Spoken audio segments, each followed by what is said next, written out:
a normal Wednesday evening. And so we're glad that you're here, and hope and pray that you'll not only that you had a safe trip here, we're glad of that, but you'll have a safe trip home a little bit later on.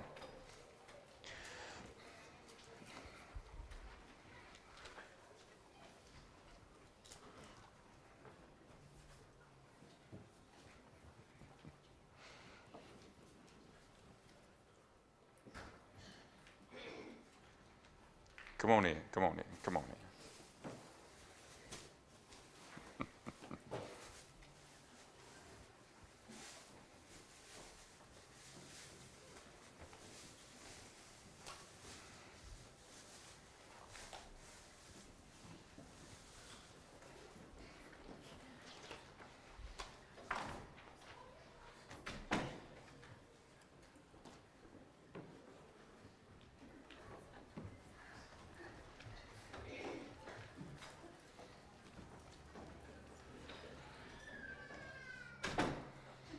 I would have said something, but I would have scarred them for life. So I decided against it.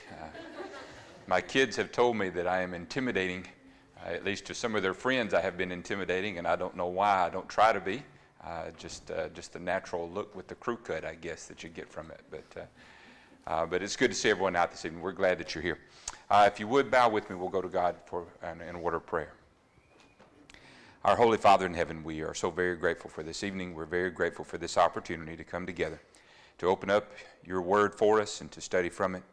We pray, Father, as we open it up this evening, that you will open up our hearts and our minds, that we'll not only be able to understand the depths of your word for us, but that we'll allow it to grow inside of us, that will allow it to affect our lives. For, Father, studying your word does us no good without the application, and we ask you to give us the strength and encouragement and the wisdom to apply it in our lives and then be able to teach it to others as well. We'd ask you to be with those of our congregation who may be sick and who are not able to be out with us. We'd ask you to watch over them and give them strength as only you can. We'd ask you to be with us all throughout the rest of this evening as we have stormy weather coming through, and we'd ask you to continue to keep us safe and to bless us as you see fit. Watch over us, be with our congregation, continue to help us to grow toward one another, but especially toward you, is our prayer in Christ's name. Amen. All right, so we are continuing our study this evening in the book of Hebrews. We are about halfway there, really, if you think about it, and we are studying the second half of chapter 7. Last week when we studied the first part of chapter 7, I won't go back through the whole book so far, it just takes too much time, and I want to make sure that we have plenty of time to talk about our passage this evening. But last week, we got into chapter 7 because if you remember, we kind of went on a side trip for a little while for the Hebrew author to talk to them about the need for spiritual maturity, the need to grow, the need to understand what God had written for them, what God had given to them through the gospel, and that they haven't been growing the way that they should. And then he returned back to the topic that he started off back in chapter 5, and that was the idea of Jesus being our high priest underneath the new covenant. And he taught specifically in the first 17 verses about Jesus being our high priest, but not after the normal high priest that they would think of underneath the law of Moses. Because underneath the law of Moses, what was the nationality of the priest? Levi. They were from the tribe of Levi, and specifically from the lineage of Aaron. And so he talked specifically about that, and he compared Jesus to that, and he said he didn't take Jesus back to the line of Levi because Jesus wasn't from the line of Levi. It wasn't from Aaron, right? He was from the tribe of Judah, and so therefore he couldn't have been a priest underneath that particular covenant. And you'll notice as he goes through here the connection that he continues to make between the idea of the priesthood underneath the law of Moses and the law itself. When you break one, you break both, right? If one goes with the other. And so he was talking about that. Said, well, Jesus couldn't have been the high priest underneath that, but Jesus was a high priest after the order of Melchizedek. Okay, and when we say after the order of, what are we talking about? In the likeness of, all right? In the similitude of, in the form of, right? And so when they say that, what was some of the things about Melchizedek and his priesthood that that was used as a comparison to Jesus? More than a priest. He was more than a priest, okay? King. He lives forever, right? He was without genealogy, right? Without father, without mother, without descendants. And that didn't mean that he was an angel or that he was, God incarnate, but rather that we don't have a record of it. And his priesthood was not dependent upon who his father and mother was, right? He was appointed a priest by God, right? So he stood alone, and he didn't give his priesthood to anybody after him, right? The word doesn't tell us anything about that. So therefore, he stands alone, right? He stands by himself as the priest. So Jesus was after the order of Melchizedek, and that without father, without mother, without genealogy, that he was better than the priesthood because he was more than just a priest. Remember, he talked about that Melchizedek, his name meant what? King of peace. His name meant king of righteousness. He was king of Salem, which means king of peace. So he means both of them, right? But he has both sides of that. King of righteousness, king of peace. Okay? So after the order of Melchizedek. And so that's kind of where he left off in verses 11 through 17. He talks about that. Verse 11 is critical there, really. Now, if perfection had been attainable, I don't know where my... Oh, it's because I'm pressing the wrong thing. Now, if perfection had been attainable through the Levitical priesthood, what further need would there have been for another priest to arise after the order of Melchizedek rather than one named after the order of Aaron? Okay? So that's going to be key to our study this evening because he continues that thought process about there being a need for a different priesthood. Okay? Is better because it was an abiding nature, right? Not inherited nor by command, but appointed by God. The interaction between Melchizedek and Abraham, we talked about that last week too. Because Abraham was considered by the Jews the man, right? Because he was given the promises of God, right? The three promises of God, including the seed promise, including the nation, right? Including the land. But when you had the interaction between Abraham and Melchizedek, who was the greater? How do we know that? He gave tithes to him, and also he blessed him. That's right. The one who blessed was Melchizedek, and so it is understood that the one who gives the blessing is the one who is of greater stature, right? And so Abraham accepted the blessing. that's right. Yeah, he didn't reject it, right? And he wasn't forced to give the tithe either. He recognized who he was, and he willingly gave the tithe to him, right? He willingly gave him the giving there. But then this last part, God had promised the coming of a new priesthood, okay? He promised it. That's what this talk about up here is. What further need would there have been for another priest? Well, God promised it. And then also a change in the law. One other quick thing. This becomes even more evident when another priest arises in the likeness of Melchizedek, who has become a priest, not on the basis of a legal requirement, meaning what? Given by the law. Not given by the law, right? The law is what told them who could be the priest. He didn't become a priest based upon that, but by the power of an indestructible life. What does that mean? He became a priest by the power of an indestructible life. An eternal life. Whose eternal life? He ever lives. He ever lives. Okay? There's really two ways to look at that. And I think both of them are correct. I think I lean toward one of them being the actual message in this particular verse. Who has an indestructible life? Who is eternal? God, right? Jesus. Jesus is God, right? And so you can look at that in two ways. One, you can look at it was a promise given by God, right? Who has an indestructible life. Or when Jesus conquered death, when he was raised from the dead, never to what? Die again. He became a priest because of the power of an indestructible life. And I lean toward that second meaning, by the way. Obviously it is also true, and we'll talk some more about that tonight, that God did promise it.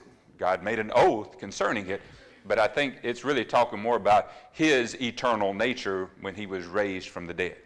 And that's when he was crowned with the glory of being king, crowned with the glory of being the high priest. Okay? Yes, sir. The likeness of Melchizedek, because in his, the same way with Melchizedek, right? Because as far as we know, right, it would have been like him being eternal, because we don't know what happened to him. That's right. So that's why he's using that same, that's why Jesus is like that, because Jesus, when he's raised up, he's forever. He's going to be forever our high priest. That's right. He won't give it to anybody. Right. Yep. Okay. And no beginning, according to John 1:1. Yes, that's right. Yeah, he has always existed. He is eternal, right? Okay, so verse 18. For on the one hand, and anytime you start it like that, that means he's going to make a comparison, right? Because you say on the one hand, you're automatically going to say, well, he's going to say, and then on the other. For on the one hand, a former commandment is set aside because of its weakness and uselessness. For the law made nothing perfect. But on the other hand, a better hope is introduced, through which we draw near to God. Okay. When he says, on the one hand, a former commandment, what is the former commandment? It's the law of Moses. It's the comparison that he's been making. He's been making it with the priesthood of Aaron, of Levi, against the priesthood of Jesus, and now he's also talking about the law, right? The former commandment was the law. It is set aside. Anybody have a translation that says something other than set aside?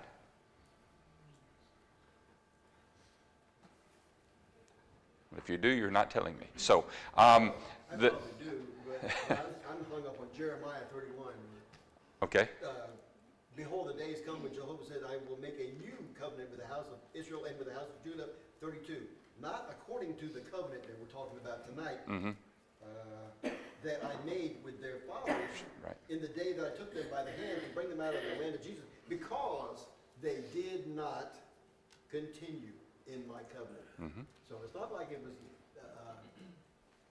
it was the people's fault. The covenant did not work. Yeah, but it was never meant to last forever, though. Yes, ma'am. Are you asking if verse 18 had a different? Yeah, if you had something other than set aside. Mine says there's an annulment. Annulment. All right, that's what I was looking for. It's a legal term, right? When we think of an annulment, what do we think of? I'm sorry? Undoing, right? It's in terms of the legal part of it, it says that relationship, that covenant should never have been, right? And so therefore it's annulled, it's set aside, it's put off, right? And that's what he's talking about here. The former commandment, that law is set aside. Legally, it is set aside because of two words. What's the two words? Not perfect. I'm sorry? Not perfect. It was not perfect, that's true. Yep. Unprofitable. Unprofitable. The literal translation says. All right, unprofitable and weakness. Weakness and uselessness, okay? Now, he's talking now about the law of Moses, and he's saying a couple of things about it. Number one, he's saying it's weak. Number two, he's saying it's useless. And number three, as Joey pointed out, that it didn't bring perfection, okay? Now, what we have to make sure we understand here is that he is talking relatively speaking. He is making a comparison on one hand and then on the other hand, right? So, was the law of Moses well, let's start with weakness. Was it weak? No, it wasn't weak. It was insufficient. In regards to perfection. There we go. Thank you. It was weak with respect to providing perfection, right? Insufficient. It was limited in what it could do, right? There was only so much it could do because it didn't have, as we'll study later on, the perfect sacrifice to allow it to bring perfection, right? But we'll study that more later. We may even study a little bit more tonight. But so weakness here is a relative term. Relative to the New Testament, which we'll talk about, relative to the covenant of Jesus, relative to his high priesthood, it was weak, limited, okay? Useless. Again, relative term. Was the law of Moses, did it have a useful part to it? Yeah. Tell me something that was useful about it. When the children of Israel were keeping the law appropriately, it kept them safe. There you go. All right. What else? It was our tutor to bring us to Christ. Brought us to Christ. That's right. What else? Showed that they were sinners. There you go. He would not have known sin if it hadn't been for thou shalt not covet, right? So it had a lot of purposes. It brings the knowledge of sin, showed the holiness and righteousness of God, right? The law showed the holiness and righteousness of God. They knew how holy that he was. It served as a schoolmaster, Galatians 3 and verse 24. It showed all the other nations the righteousness of God because of the law that God had given to this people, right? So there was a lot of useful things about the law of Moses. However, relatively speaking, it did not bring about the advantage, and we'll talk about what that advantage is here in just a second. It did not bring about the advantage that was desired by the people. It couldn't bring it about. And that advantage is to bring perfection. But the law made nothing perfect. All right, so what does the word perfect mean? Complete. Okay? Now, again, it's a deep word. Okay? There's a lot of things associated with it. You'd say, well, it means that you're without sin. Well, no, it doesn't mean without sin. It means that the sin has been erased, yes. But the idea of perfection here has more to do with the idea of reaching that completion, okay, that completion of the desire of mankind. And what should be our biggest desire? Yeah. To have a relationship with God, to be one with God, to be in his presence. That should be our highest desire. And the law couldn't do that. The law of Moses couldn't do that. It couldn't bring about that intended close relationship and right relationship. Okay? And again, you're going to hear us say a lot of these things over and over again in the next few chapters. Okay? Because he keeps bringing that point out over and over again. Okay, and he just gives you a little bit more of reasons why in different places. Okay, but it was not able to do that. So on the one hand, it was set aside. Okay, so therefore, on the other hand, a better hope is introduced. Okay, a better hope. What is our hope? It's the same thing as our desire, right? Should be the same thing as our desire. It is to have that relationship with God. It is introduced through which we draw near to God. That's the hope, is to draw near to God. The law of Moses could not provide that perfectly. Now, it served as a great type, antitype, right? It served as a great, because we'll start looking at all these different relationships. We're already looking at the high priest. We'll be looking at the temple. We'll be looking at all of these things helps to show you that this is what they did in order to try to get a glimpse of the relationship with God that they desired. But they couldn't fully attain what they wanted. But underneath the law of Christ, it can be found. Okay? It can be found. So as we're going through that, keep in mind that he is arguing, boy, you can't read that at all, barely, can you? He is arguing that why would you leave the covenant that you have underneath Christ to go back to something that doesn't get you what you want? Because remember, he's trying to encourage them not to leave, right? Because they didn't understand it. That's right. That's the whole purpose of this book. That's right. He's trying to get them to that spiritual maturity, isn't he? About that Jew mentality. That's right. I saw that this intended audience is people that were going back to what they had come from. He said, why? Yeah. Here's why you should not. Yeah. And it almost makes it sound like we're saying that it was a bad law, and that's not what it was at all. But in comparison, there is no comparison, right? In comparison, there is none. Bear in mind, sometimes you have to be straightforward to the people you're talking to. Yeah. I mean, like the eunuch. He said, how do I understand this unless somebody explains it? Yeah. So be ready to explain this to people that don't understand. That's right. We have to understand it, and then we've got to be able to try to explain it the best that we can, right? They say if you can't explain it, you don't understand it. But I'm not too sure about that. Sometimes it's difficult to put it into words, that's for sure. Anything else on 18 and 19 before we move on? I really see this as an open door policy. We've got access to God. We don't have to go through anyone except Jesus Christ, and that is so wonderful. Yep, and he's going to continue to press that point, isn't he? He's going to continue to show the blessing that's associated with that. All right, so verse 20 through 22. And it was not without an oath. For those who formerly became priests were made such without an oath. But this one was made a priest with an oath by the one who said to him, the Lord has sworn and will not change his mind. You are a priest forever. This makes Jesus the guarantor of a better covenant. All right. And it was not without an oath. What's an oath? A promise. It's a promise. So, note that the priesthood of Jesus was the fulfillment of a promise. Okay? Now, and I don't know how I got all this on here, but we'll just go with what we got. The priest underneath the law of Moses, the priest of Levi, was that with an oath? No, it was by law, right? It was the command. Now, you can say, well, isn't that a promise of God? It's a command of God, but God did something different with the priesthood of Jesus, okay? And so when he says it, it's interesting the timing of it, okay? When I say the timing of it, of when he promised it. So the quote is given here, you're a priest forever. The Lord has sworn and will not change his mind. You are a priest forever after the order of Melchizedek. Where was that from? Psalm 110 and verse 4, right?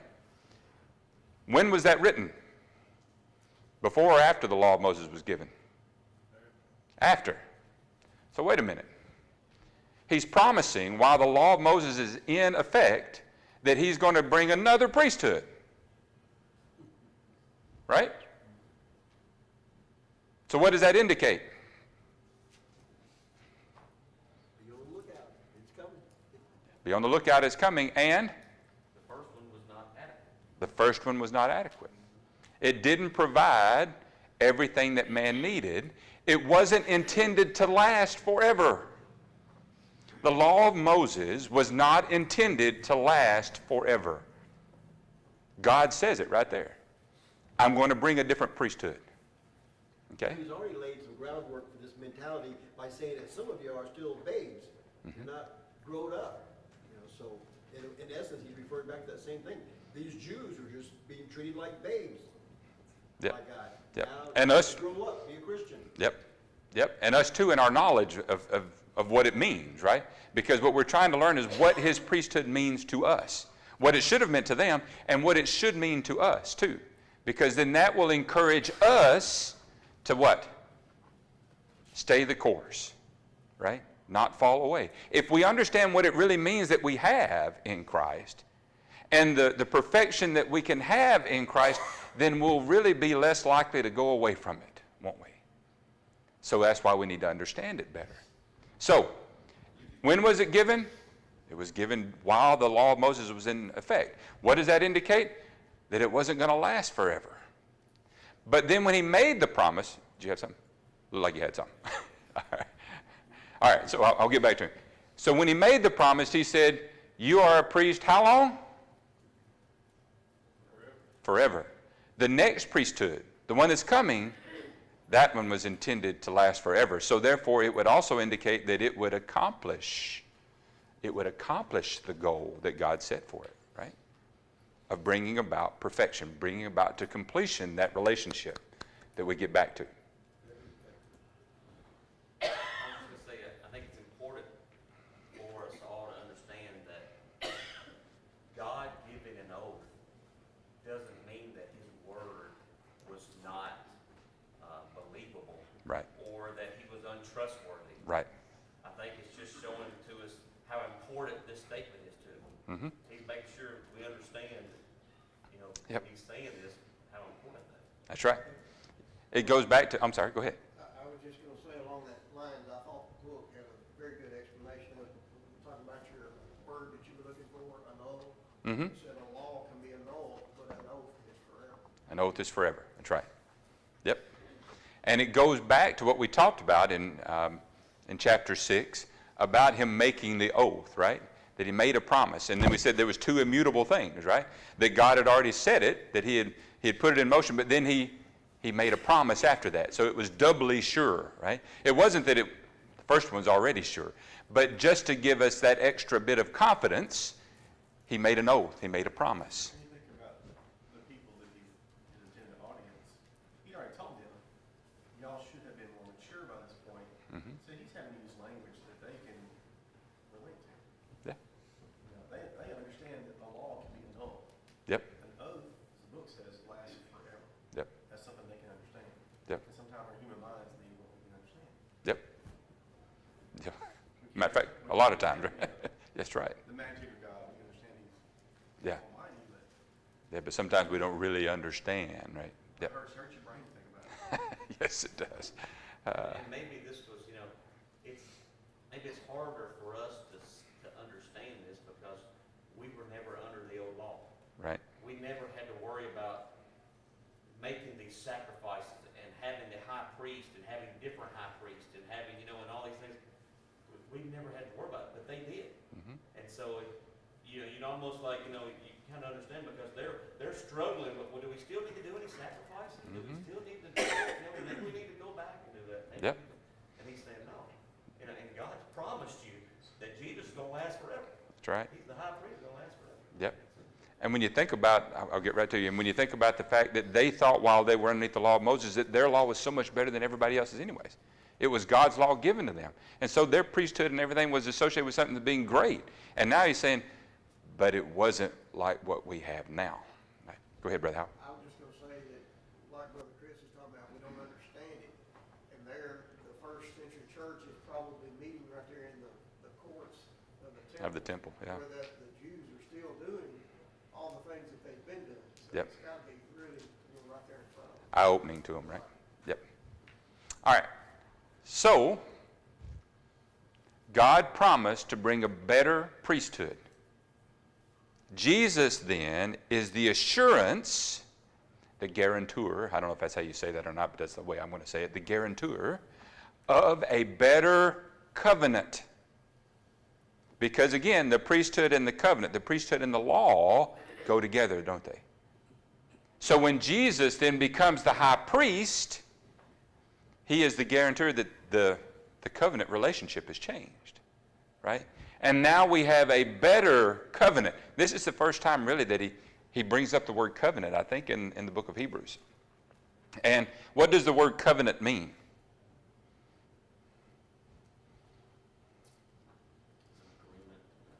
I'm sorry? An agreement. Yep. It's a legal term, like what we were talking about before, about the annulment being a legal term. A covenant is a legal term implying an agreement or contract between parties. Right? This is a covenant between parties, God and man, right? And better here, again, is in the sense of perfect, complete, and final. There's not going to be another one, right? This one accomplishes its goal. Yes, sir? One thing that I thought about here in this section, the priesthood, the appointment, the swearing in, the sacrifices, the covenant itself, they were all grounded in human ceremony or fleshly, earthly ceremony, you Right. might say.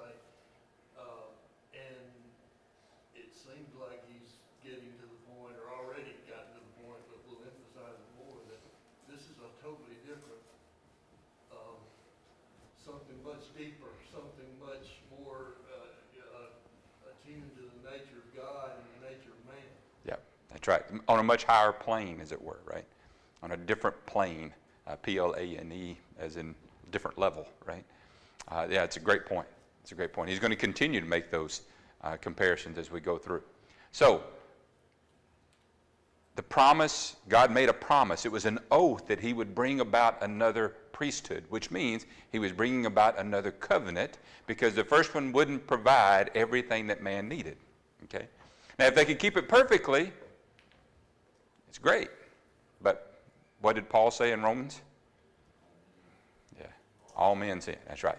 There is none righteous, no, not one, right? Which is a quote from the Psalms. Right? Took me a while to find it, but I came across a footnote that said the words covenant and testament are used in various translations, but they have been the same Greek word.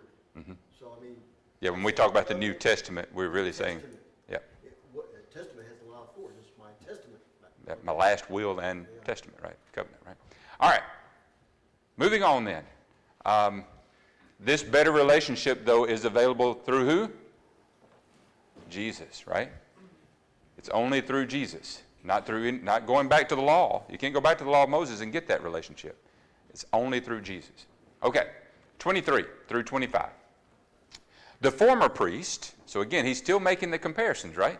He's still picking that comparisons up and down. The former priests were many in number because they were prevented by death from continuing in office. But he, this is the other hand, but he holds his priesthood permanently because he continues forever. All right, the priesthood of Aaron. Who served as the priest? Men. All right. Now, it was men from the tribe of Levi, men from the line of Aaron, blah, blah, blah, but for the high priest, but it was men, okay? So if Taylor needs a priest to have him have that relationship with God, and he grabs that priest who's already old, what's going to happen? He's going to lose that relationship because now he's got to change priest, right? Now you got to start all over again, right? That's kind of the idea. I mean, that's not exactly the idea, but the idea is you couldn't have a lasting relationship to God through that priest because he was prevented from continuing in office because he is man. He's mortal, right? His service was limited. They could not provide constant access to God because they're mortal. They're men. But Jesus, he holds his priesthood permanently.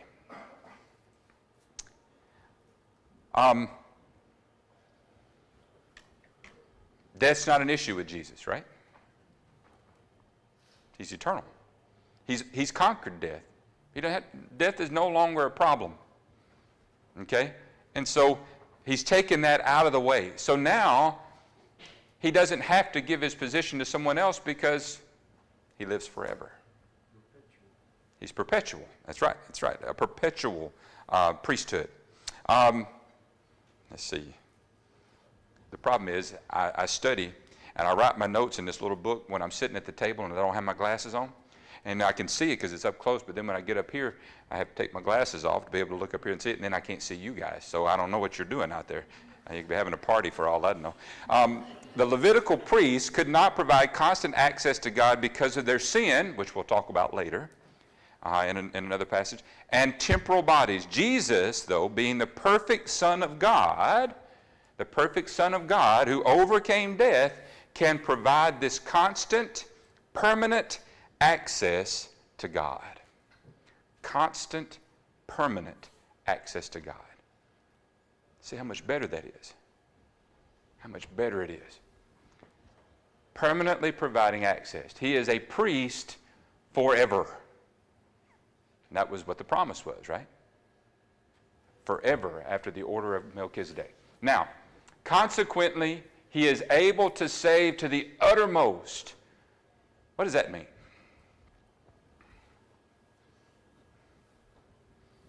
Forever in time, or, well, Yeah, one aspect of it. one aspect. That's right. Forever in time. 40, perhaps. Yeah. It accomplishes everything again. Go ahead, Brother Larry. Later he says, able to cleanse the conscience, so you get to the heart of who we are Yeah. spiritually. That's right. Yeah, it's more than just a show, right? It's more than just and I don't mean that in a bad way, but the sacrifices underneath the law of Moses were in a lot of ways an outward show to show how bad sin was because of the blood and the sacrifice that was needed, right? But this was to do more than that. It not only cleanses us from sin, it cleanses us from the inside out, right? At least it should. Referred to as the life source, the life force. Yep. So I mean, there's more than symbolic. God has told them the importance of blood. Yeah, and so it tells them how bad sin is because it costs the life of what you sacrificed, right? And also with Jesus, right? But I think he's just trying to show the completeness of the salvation that's available through Jesus. He's able to save to the uttermost, okay? But notice the condition. Who is it that he saves to the uttermost? Those who draw near to God through him. Yeah, through him. That's the only way.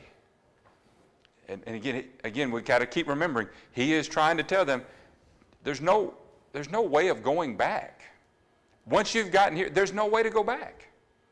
Right? You can try, but you're not getting anything out of it. Right? And we'll see in other passages, trampling the Son of God underfoot, so there's no way to go back. Since he always lives to make intercession for them. That part of the passage should give us confidence. It should give us hope. Should give us strength, because it's saying that he is constantly there to provide intercession for us. Yes, sir. You know, you think about those verses there. It's basically, it's saying that Jesus is and always will be the only way to go. And really that's what he's saying. That's why he's saying he's going to hold his priesthood permanently. Yeah. I mean, there's not going to be any more changes. Nope. He's it. This is it. And he is the one that gives us access to God. Just like John 14:6. Yep. No man comes to the Father except through me. Yep.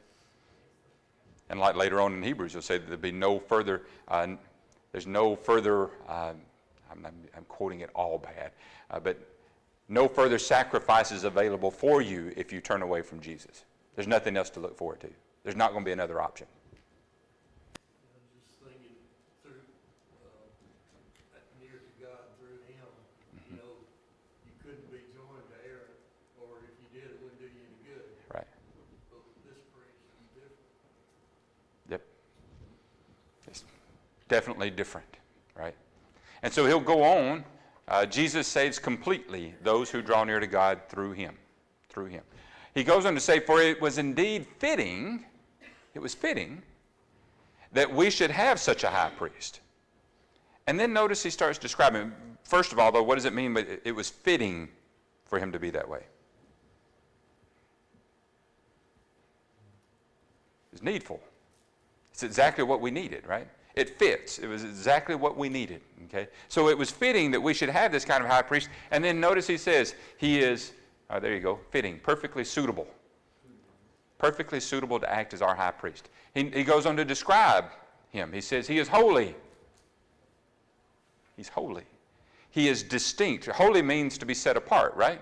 Jesus is set apart, distinct from others because of his obedience. Right? And we'll talk more about, we've already talked about that some in Hebrews chapter 5, right? And we'll continue to talk more about that. But he was holy, he was distinct because of his perfect obedience, which made him without sin, which made him the perfect sacrifice, so forth and so on, right? He is holy, he is distinct. He is also innocent, without evil. It's, when we think of innocence in our society, the only thing the closest thing that we can come to of being innocent is a child. And there's a reason why we think of them that way, right? Jesus talks about them that way as well. Innocent, pure, right? He is innocent, without evil. And again, that's the only way he could become the perfect sacrifice for us. Right? He says that he is unstained. When this is a term that would remind them of the defilements that were underneath the law of Moses, right? If a priest was defiled, if he did certain things according to the law would cause him to be unclean, then he couldn't serve, right? Jesus was unstained. Therefore, there was nothing preventing him from being our high priest, right? My version says it's not influenced by sinners. Not influenced by sinners? Okay. Which would have, influence to be a part of, right? To be in participation with, right? So Jesus was also the sacrifice, unstained also. Yes. Innocent, all those things. Yep. All of these can get back to him being the sacrifice as well, yes. Referring to the Old Testament law that Yep. the sheep No and the blemishes. ram had to be perfect. That's right. That's right. Undefiled. That's right. Separated from sinners. Now, we have to remember, this doesn't mean that he didn't live here on earth. It's not saying, no, he didn't live here. No, he did. But he wasn't like the sinners. He did not sin. That's how he was separate. He lived among us, but he didn't live like us. Right? He was separated, perfect, right? And then he says exalted. The exalted position, okay? I think that has to do with where he is now, right? Now, he was exalted while here on earth, right? God pronounced on him, right? This is my beloved son, right? That's exalting him. That's raising him up. That's saying his name. But what really exalted him was his death, burial, and his resurrection, right? The first part of Romans chapter 1 talking about that he was, it glorified him, that exaltation, right, of being resurrected. And now he is exalted in from the standpoint that where is he serving as our high priest? At the right hand of the throne of God, right? He is in the true temple, right? Not the earthly one that represents something, but he is there in the presence of God. The temple represents the presence of God. He is there in the presence of God. So this is just a verse that describes the character of our high priest, which again, they could look back and say, well, were the priests underneath the law of Moses, were they completely holy? No. Were they completely innocent? No. Were they completely unstained? No. Were they separate? Were they different? No. So what is it showing? The difference between the two, right? You're going to go away from the perfect high priest, going back to something? Makes no sense, right? Jesus was never a sinner. Right. Never. That's why they could not call him. Yep. sinner. Okay. Last couple of verses. He has no need, like those high priests, to offer sacrifices daily, first for his own sins and then for those of the people, since he did this once for all when he offered up himself. You can go ahead. So, for the law appoints men in their weakness as high priests, but the word of the oath, which came later than the law, appoints a son who has been made perfect forever. All right, so we've already talked about this some, so we won't belabor it too much more. But it's talking about the difference between what the priest had to do underneath the law and what Jesus did, right? Their sacrifices had to be made. Now, you'll notice there that they offered them daily. And he's been talking about the high priest, right? Well, did the high priest offer sacrifices daily? No, he did not. But it's representing the priesthood that he was under, right? And they offered sacrifices daily, right? So that's the concept. And so it was constantly a reminder that those sacrifices would not take away the sin. And we'll get to that in chapter 10, right? They were not suitable for taking away sin permanently, right? Whereas Jesus, he's different, right? He did this once for all when he brought a different kind of sacrifice. His sacrifice was himself. It was perfect. And it was suitable. What do I mean by suitable? Exactly what God planned for man so that he could be in his presence. That's right. It was of equivalent value, right? He offered himself. Matter of fact, it's of greater value because he's the Son of God. But he was living as a man. So he offered up himself, right? And so, therefore, he could do it just once.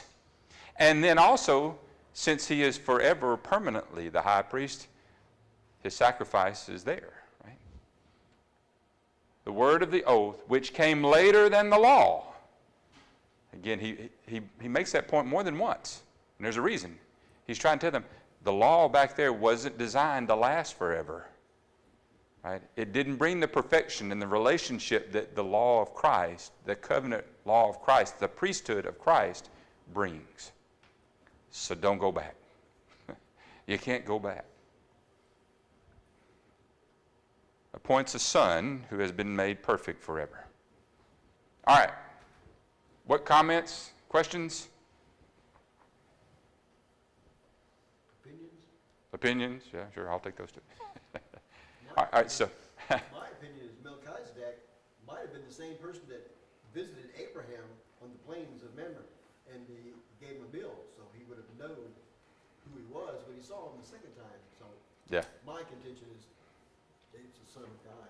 Yeah. Well, but we know Melchizedek was an actual person, right? So, but anyway, real quick, next Wednesday, We won't have class because Brother Bob will be here, right? So he starts Sunday morning.